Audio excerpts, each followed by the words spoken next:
La montagne de Sion se réjouit. Les filles de Juda sont dans l'allégresse à cause de tes jugements.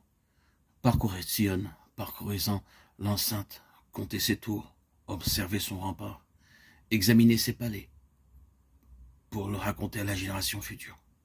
Voilà le Dieu qui est notre Dieu éternellement et à jamais. Il sera notre guide jusqu'à la mort. Psaume 48, 11, 14. Belle est la colline, joie de toute la terre. La montagne de Sion, le côté septentrional, c'est la ville du grand roi. Psaume 48, 2. Leur force augmente pendant la marche. Et ils se présentent devant Dieu à Sion. Psaume 84, 7.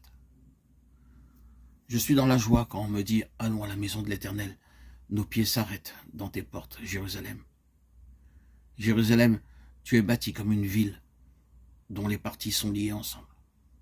C'est là que montent les tribus de l'Éternel, selon la loi d'Israël, pour louer le nom de l'Éternel.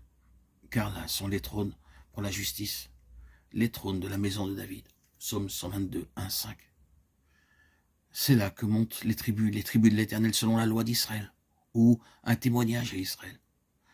Nous avons souvent indiqué que dans la représentation des pensées divines de l'Ancien Testament, Sion est ce qui exprime pleinement la pensée de Dieu pour son peuple.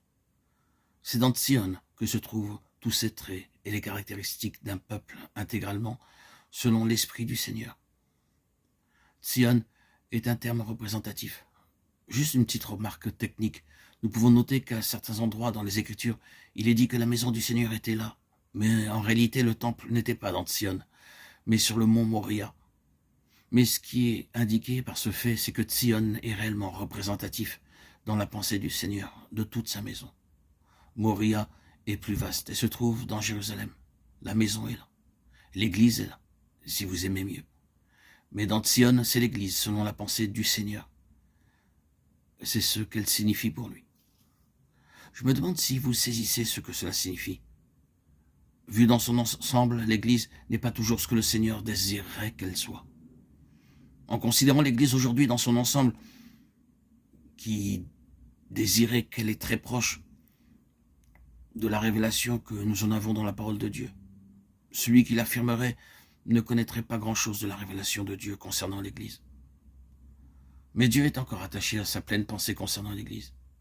Il ne s'est pas accommodé de la situation actuelle en l'acceptant. Il tient encore à tout ce qu'il a pensé et désiré avoir. Et dans son Fils, le Seigneur Jésus-Christ, il a cette pleine pensée. D'ailleurs, il a l'œuvre par son esprit pour rassembler un peuple pour son Fils, non pas distinct de l'Église comme une entité, non pas comme un corps séparé dans la réalité, mais en une compagnie représentative qui réellement le satisfasse plus pleinement, comme étant sa pleine pensée à l'égard de l'Église. C'est ce qui est représenté par Sion.